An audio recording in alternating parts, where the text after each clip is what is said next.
you.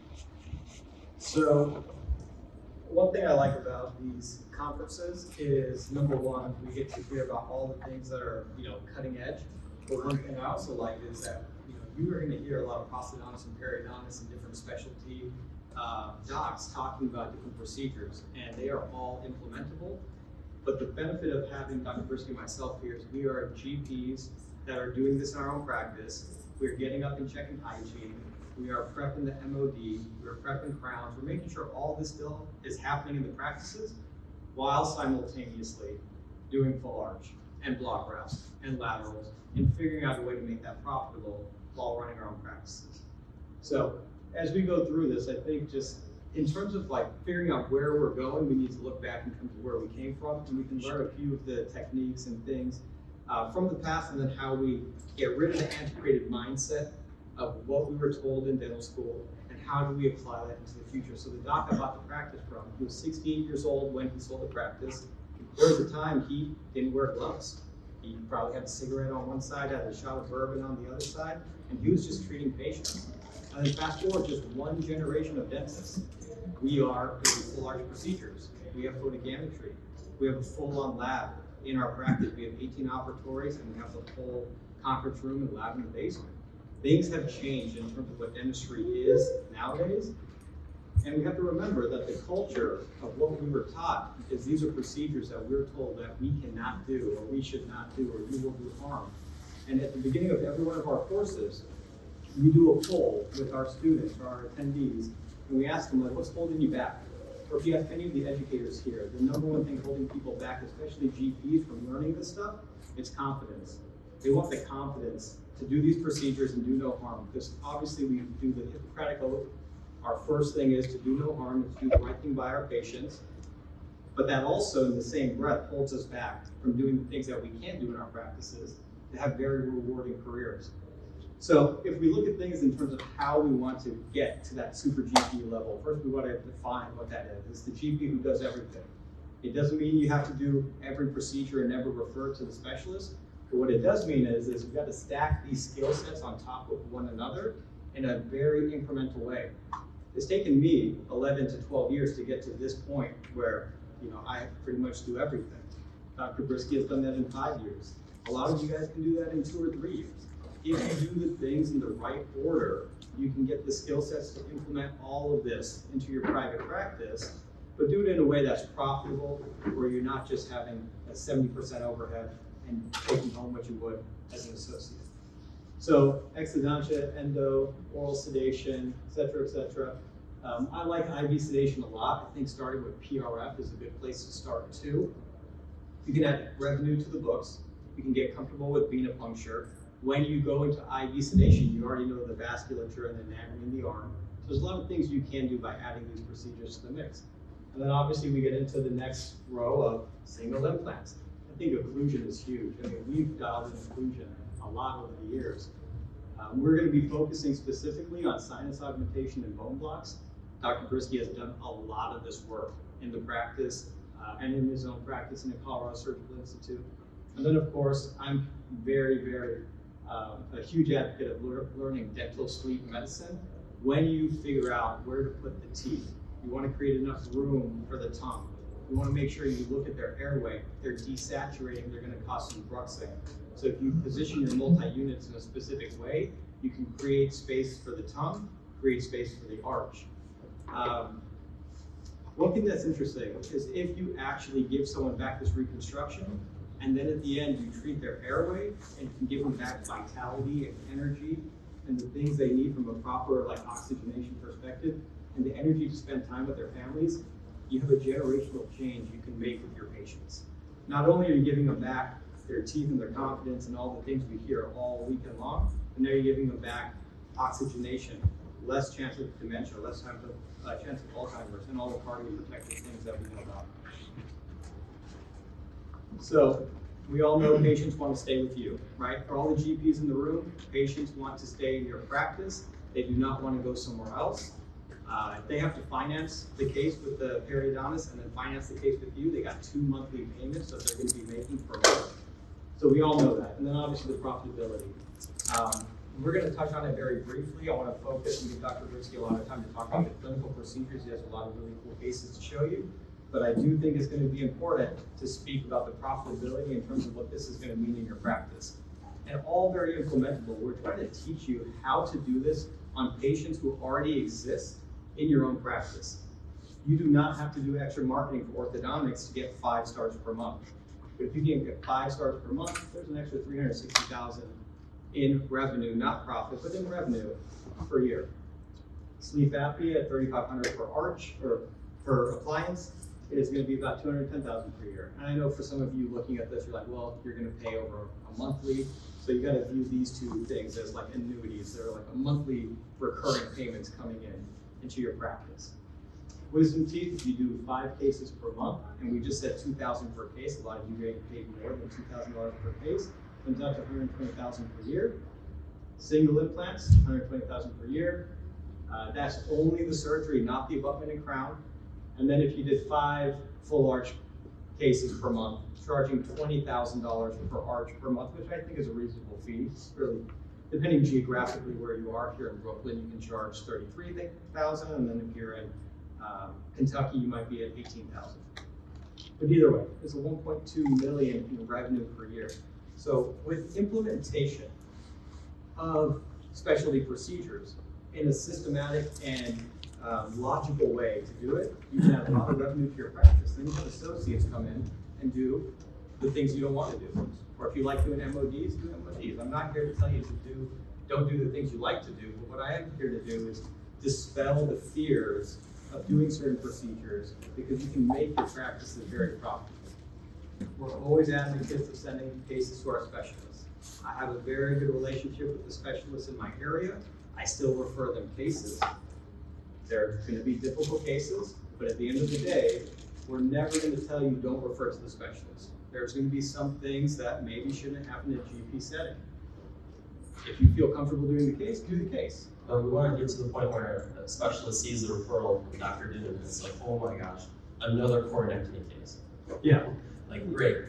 Don't send layups to your specialist. So here's just a few markers, and this is a whole half a day that we spend on case selection, proper case selection here. So if you place less than 100 implants, you maybe want to consider these are some risk factors for your case not going as well as you want it to go. And me and Dr. Briskie have had this happen over and over again. And because we teach this stuff now, we teach courses pretty much every single month, we have a lot of experience at a higher level of complication management after these courses. So if the patient has a limited range of motion, so a very easy rule of thumb is if you can get 3 fingers in there for the range of motion. If my brother's an anesthesiologist, so if they look at the airway, you can't get 3 fingers in, they're at a higher risk of breaking teeth upon emergency intubation, because they're just going to get that in there and intubate the patient. And the number one reason why you have a complication in anesthesia, or what from a malpractice perspective, is damage to the teeth. So it's just a rule of thumb. If you can't get your instruments back into the patient's mouth, maybe you're not going to be doing the procedure. Maybe that's one where you want to refer to the specialist and let them deal with the limited range of motion.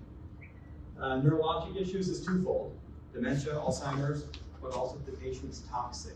You don't need that in your lives, right? Send those patients packing. It's better to see the back of that person's head once than in front of their face 100 times coming in asking for something from you, because all you're going to do is be burning $100 every time you see them.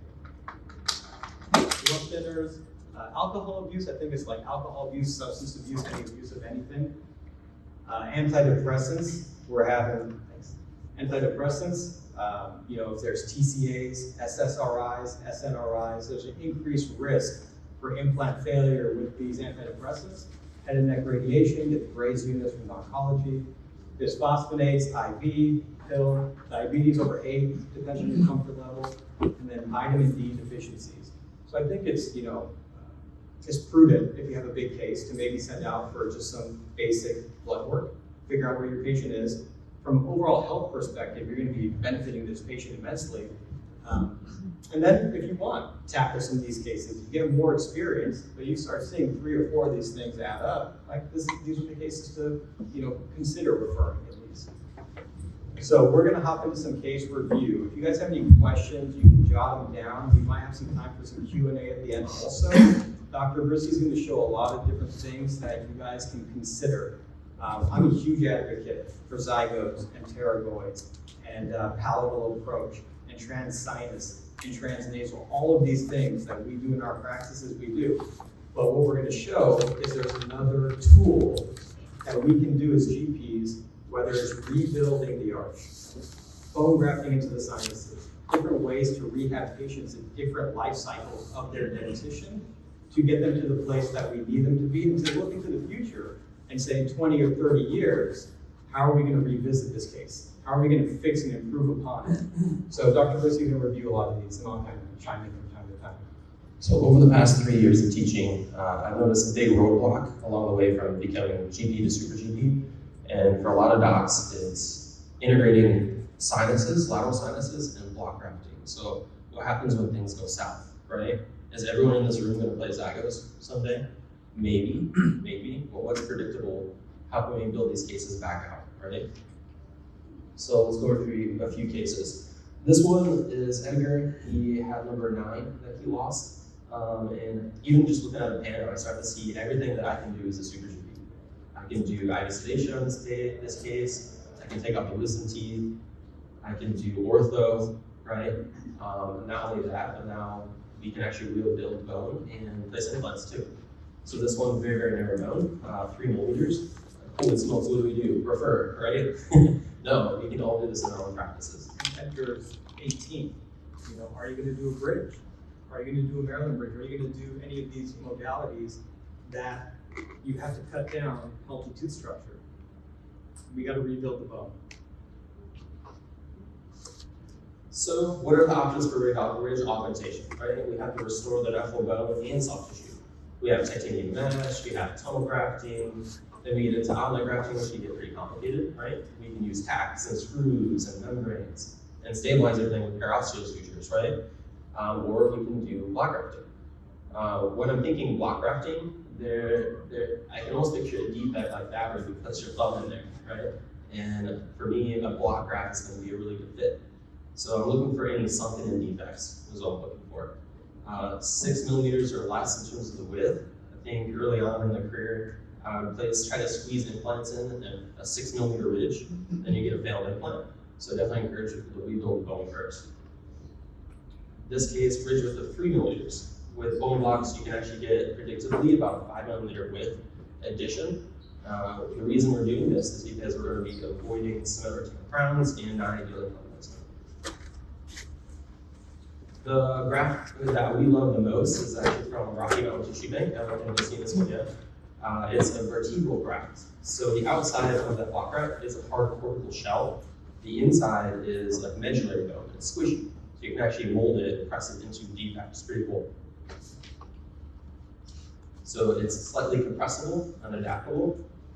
There's 2 main things that we hear docs when me and Dhoon teach block grafts. They say it shrinks, or you get a lot of block graft loss because the tissue opens up. So we're going to talk about ways to avoid that. Those are the 2 biggest ones. I'd say the top 2 favorite block graft ones for me are vertebral grafts from Rocky Mountain Tissue Bank. The second is harvesting autogenous. But harvesting autogenous is a whole beast in itself, right? Like, where do you use that? Ramus blocks are really good, I found, for the mandible and the posterior. Anywhere else, I can actually get away with using a vertebral graft like this. Start to finish surgical time for me in a block graft now, it's maybe 25-30 minutes. So you can get these things down. Very profitable. I think the code's like 78.60, and I charge $2,400, and it's about a half hour of time. And keep in mind, you want to pick and figure out where you want to do these cases first. Look at the biotype, or what they're saying is the phenotype now of the tissue. You want thick tissue. If you get the tissue that opens up over your block graft, then you're going to be just chasing your tail trying to close this thing. So in the beginning, we're recommending you start with cases where the tissue is really thick, so that way you don't have a tissue dehiscence overall. If you can prevent incision line opening or a tissue dehiscence, these cases are absolutely so predictable. They are very, very predictable. It's the control of the tissue over this And Rocky Mountain Tissue Bank and the process we teach over here is very predictable to do. So after we place the vertebral block, right? I found actually this material. Let's go over that. So we get block graft, we get pericardium and alloderm. Now, when I say alloderm, I'm not thinking alloderm. Everyone thinks in their head, oh, the stinky stuff that swells in the mouth, right? But that's not the alloderm I'm talking about. I'm talking about a really thin one. There's two companies that make a thin alloderm GPR, and then there's another one by another place. And it's 0.4 to 0.8 millimeters thick.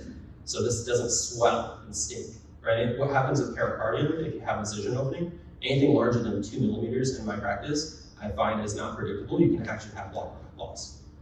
So it has to be less than 2 millimeters opening with pericardium. With alloderm, if you get 2 millimeters, it'll heal. It will. You just prevent it from getting infection. How you prevent it from getting infection? You can actually use a topical gel, like a metronidazole gel. It's for an antibiotic, and you actually apply it topically twice a day until it granulates over. Now, when you're placing these block grafts, you have to get space, right? So you have to do a periosteal release. When you release the periosteum, what happens to the tissue? It gets very thin, right? And the block graft can poke through. So if I'm using alloderm in a thin piece like this over the top, that will thicken the connective tissue by about 0.5 to 0.8, right? That's what the literature shows. About 0.5 is predictable. So you're going to be thickening the tissue at the same time that you're protecting the block graft. My favorite surgical fixation system is definitely Dhoon. They have, it's like a lag screw. So you get a tip at the end, and there's a space, a smooth collar in the middle. So that way, when you're screwing it in, the block graft doesn't rotate on you, it just goes in, you can hold it in. Hands down, favorite suture is definitely glycon. Now, all of my grafts, whether it's all on X or socket preservation, everything, I add an antibiotic. I'll add gentamicin 3% or metronidazole 5%. You can literally order a bag of metronidazole. It's 100 milliliters. It's like $10, and it'll probably last you for a whole year. As far as grafting, 50-50 corpus cancellus and xenograft. So after you place a block graft, what we recommend is you have to graft around it, right? You have to grab all the corners, on top of the graft, everything. And I'm adding xeno. The reason why I'm in xeno is because you're having increased space maintenance, right? So you're going to be preventing the body from resorbing that because the xenograft is going to be hanging around for a long time. PRF, obviously, is going to release growth factors for the tissue. And one thing I'll just qualify real quick is if you have an opportunity to harvest autogenous bone, do it, right? It's osteoinductive, it's osteoconductive, it will help the integration and the bone graft and the volume. So if we're doing a full arch, I'll do my reduction with double action rongeurs. So we'll save the autogenous bone. We'll grind it up and put it on the side. We'll hydrate it with some metronidazole or from the fluid from the PRF. And then we can mix it with the aloe 50-50, or you can put some xeno in there, and you can use that to graft around your block graft. Consider it like you're grouting around tile. You're just filling in all the corners with the autogenous bone. You can use safe scrapers, or you can get trephines if you're working in the maxilla, and you can just go to the tuberosity if a big tuberosity exists. Leave all the buccal and palatal walls intact, drop a trephine in there, and then what comes out is just really nice autogenous bone that you can use in other places. Yep. So we don't like to show cases that go perfect. We like to show cases that are actually useful in terms of spotting the issues. So when I'm looking at this one, I have two critiques for ourselves. This one was probably done about 5-6 years ago. On the picture to the right, it's slightly out too far, so we don't need to build the bone out that far, right? It originally wasn't there. So just restore it to the proper or where the bone used to be. Now on the left-hand side, there's that space. Now when we see block grafts, one of the main things is shrinkage. The body can attack it right there at the under part, so you want to graft that defect right there with bone and with xeno. And then also when you're working up and under the nose, sometimes people feel that they don't want to reflect too far up. Get your boozer or your periosteal up there. Reflect as much of that tissue and periosteum away so you can get your graft as high vertically as possible so you don't create that defect in there. It's a common thing we see at the course. Who thinks this implant is placed really well? Good. So this implant right now, it's in graft material, right? That we don't want to be placing our implants into graft material, mostly because we were trying to, you're not going to get the stability, right? Now the only other factor you're going to consider is where that screw axis is going to come out, right? So you have to still plan everything on CT, prosthetically driven, and we're trying to avoid some retained parts here, right? But what we did was we took it out, and you have to place it back in. So definitely take a CT when you're placing these ones, because you have to be in native bone. We highly suggest it. Question? Yep. When you remove the fixation screw, did you have breakage? They're too long. The screws? The fixation screws, they seem too long. No, you want to go right through right into the bone. You can go to the palate. I'd say average size for myself when I practice when I'm placing a block graft. For the maxilla, I'm using 10 to 12s usually. For the mandible, I'm using about 8. Because 8s you don't want to perforate the whole vortex. And you're removing those time thickness. Correct. You Yep. don't have any loose bones No. right now? No, not at all. Yeah. So the biggest part that you can get at chipping the block graft itself is actually when you're uncovering it. I find so when I'm uncovering these things, I'm taking a tissue forceps and I'm like carving it off with a 15, the tissue, because you place too much pressure, right? You can chip off the top of the block or one of the corner pieces. So say as long as you are careful when you're uncovering it, you're gonna be good. Yeah, and so if you're in a situation where you take your fixation screws out and your block graft detaches, it was never integrated from the get-go. It was unsuccessful. Here's another case. What was the time between graft and placement? I recommend 4 months minimum. That's what I recommend. I've done it at 3, and it's still good enough because you can place the implant into the native bone, but I recommend 4. So do you assess that with another CT before you place it? Yep. Take a CT and just check for resorption on these ones. I'd recommend. If this is, we're going to show some full arch cases too that we did this on. Those ones I recommend waiting 6 months. So if it's a single site, you're going to be placing the implant into native bone. So 3 months, 4 months, right? It's good. 4 months, as I say, would be the optimal time. You can wait up to 6 months if you want. Question? Yep. Do you decorticate the vertical bone first? I love this question. So there's research that shows both yes and no. So it's actually optional. You can or you don't have to do it. That's what all the research articles say. So do you do it? I do it in my own practice because I want to feel safe. I Right? But you have decorticate to as do it. well. No. Yeah, just err on the side of caution. I'll decorticate. Yep. So here's another one. Holy smokes. Look at the size of that nasal palatine. Like, where's the bone? Where's the graft? How are we going to get stability on this thing? That's a very big defect. So we did the same thing. So again, I'm going to show a case where improvements need to be have happened here. So block graft goes in. See that space up there? Look what happened 3 months later. I took a CT and it's all gone. I'm like, oh, great, right? So what you do, you graft it again. So I use this one to regraft these alum and tricalcium phosphate. I didn't have these regraft, so I grabbed some of that tricalcium phosphate, the bioceramic, and I grafted with that. You charging it or on the house? On the house, my fault. And question, Yeah. placed implant and at the same time graft or 2-stage? 2-stage, had it grafted again. Yep. Because that one, where are you gonna get the stability from? I would have to place like an 18mm implant to get stability on that thing. So I chose to wait on this one. Patient upset? Patient upset, yep. Upset? Oh, upset? Oh, no, not at all. Right. He was so happy he found someone to help him figure out his tooth. He was turned down by so many people. Yep, they said, nope, not a chance, no way, implants on this. So real quick, I want to pull on that thread. Was the patient upset? The patient's upset if you don't control the narrative from the very beginning. You got to learn how to say things like, oh yeah, that sometimes happens. Every time I check my torque on all my full arches, I say, hey, every once in a while the implant's going to spin out. It just happens. Don't worry about it. We'll fix it if it happens. So I'm pre-addressing the conversation, and I just say it like, hey, the sun will rise and the sun will set. An implant can fail. It's okay. But look at this bone. The bone is so red, it's bleeding, it's alive, right? All these other types of block grafts, like portable J blocks, all those, you actually get more resorption. I have a lot of articles showing that over a long period of time. But look at this, this is real, right? It bleeds, it's hard. I love this bone, this has a graft. So from here to here now, with the second stage of graft, and then we place our Neodent implant with very nice convergence. It's going to be a great long-term success for you. Brittany, 32 years old. 32 years old, right? Denture. Completely, look at this ridge. I'll show you in a second. What are the options? Denture is one option. Option 2, like a subgen vestibuloplasty to increase vestibular height in the denture is another one. We can do all-in-4 if we have no bone, which we're going to have to reduce bone to get to the part where we can place it, or we can do zygos and pterygoids, or polyp approach, right? There's a ton of different options here. But when I see this patient's 32 years old, I'm like, man, we got to repair her. She needs another 50 years of her life in dental.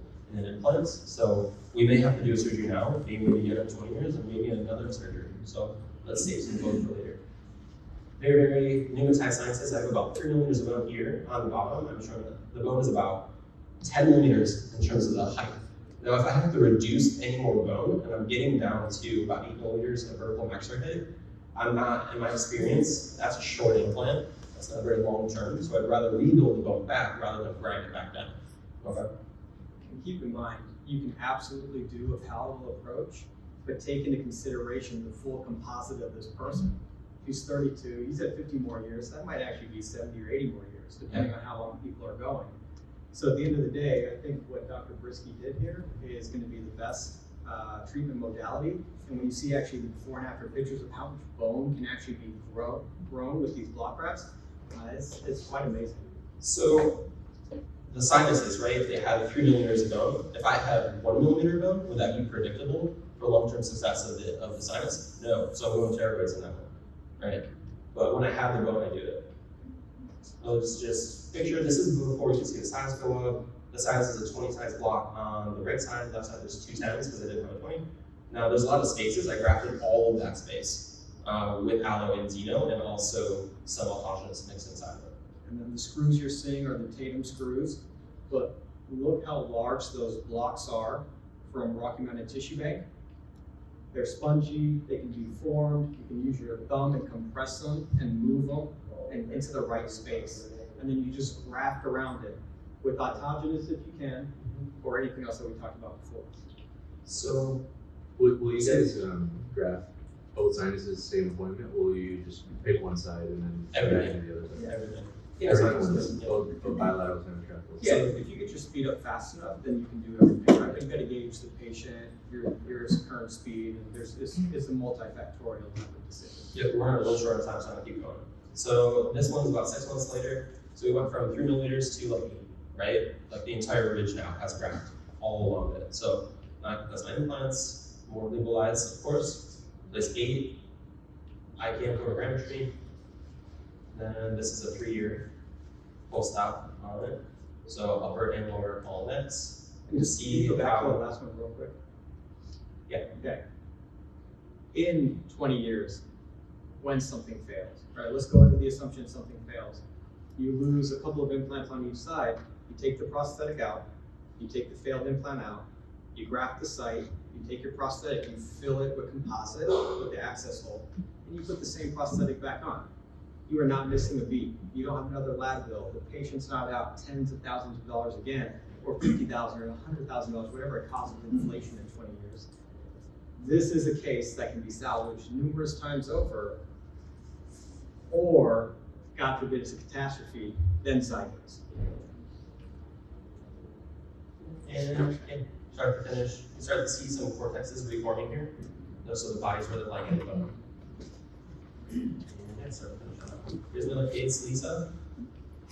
And Lisa, after all this rescue, the only thing she mentioned at the very end was that she had 1 wrinkle right here, and she was unhappy because she had 1 wrinkle. So the littlest thing sometimes, right? So patient, pretty similar case. All the options, denture, vestibuloplasty, right? Can we squeeze implants in? Do we have enough vertical maxillary height? Do we have enough bone around sinuses? Can we augment? Do we do pterygoids, right? Several different options here. Don't look at the bottom left, there's an implant I can still build down, so that didn't happen. Now, block grafting, the same thing. So we did laterals and block grafting in this one. And this one's a 3-year post-op as well. You can see how much that bone, that cortex reformed around, right? So this is healthy vital bone. Same thing, yeah, start to finish. So we got 7 implants in this one, 5 at the bottom. One of my favorite quotes that Dr. Kazamari said last year in Neodent was, "Treat your patients, not yourself." So there's a ton of different options out there, right? And pick one that's best for the patient. Okay. And what our aim is to do is to show you that there's other ways besides zygotes and pterygoids and palatal approach. Not that any of those modalities is wrong, it's just this is something else we can do. And then if you start by block grafting a single site with a single implant, then you can start to stack all of these skill sets on top of one another and then incorporate it into your full arch surgeries as well. So everything is just like this consistent journey of knowledge. We've relearned how to do our profession numerous times over just because the technological curve is so steep. So come to these conferences, seeing what's new. This is what we believe today. You come hear us talk in 2 years, we're gonna have more and different ways of approaching cases because this curve is just so steep. Oh, so if you want the presentation, you can download it. We'll leave that up for like 30 seconds or so. And then also, the next slide will have a QR code on it again. It'll have Dr. Briskie and my personal cell phone number. You guys can reach out. And again, we are GPs who are teaching other GPs. We know you'll have a complication. We'll know you're gonna need a case review. I have 5 hours every week allocated to the alumni from Colorado Surgical, and we'll go through and we'll say, hey, this is a good case to do. This is a case you should pass on. And we do case reviews with people to make sure we keep you out of trouble and we help guide you along the right path. Because you can't come take a weekend course and implement this into your practice. You're gonna need constant maintenance, constant mentorship after the fact. So again, the next slide, just remember we are Mountain Standard Time. I did this on a podcast and it went out to like 50,000 people and I had people calling at 3 a.m. So Mountain Standard Time, not too early or too late. And then if you're interested in Colorado Surgical, we teach everything from IV sedation, single implants, wisdom teeth, full arch, sinus, block, et cetera, et cetera. But at the end of the day, just here to help and happy to be here. Okay, thank you.